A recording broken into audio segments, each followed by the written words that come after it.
VS6 న్యూస్కి స్వాగతం.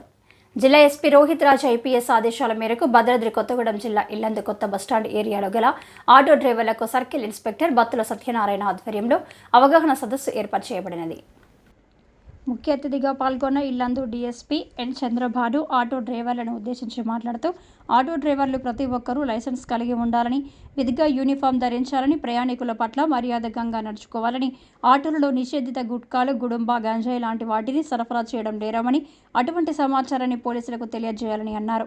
అదేవిధంగా ఆటో డ్రైవర్లు మద్యం సేవించి ఆటో నడపడం అనేది నేరమని, ఇష్టమైన రీతిలో రోడ్డుపై అడ్డంగా ఆటోలు నిలపకూడదని, ఆర్టీసీ బస్టాండ్ ప్రాంతంలో ఆటోలను క్యూ పద్ధతిలో నడపాలి, ఆటోలలో సౌండ్ బాక్సులు పెట్టి ప్రజలను ఇబ్బందులకు గురి చేస్తే చట్టపరమైన చర్యలు తీసుకుంటామని, ఎవరికైనా యాక్సిడెంట్లు అయిన సమయంలో ప్రతి ఒక్క ఆటో డ్రైవర్ మానవతా దృక్పథంతో ఆ సమయంలో సహాయం చేసి దగ్గరలోని ఆసుపత్రికి తీసుకువెళ్లాలని వారు తెలిపారు.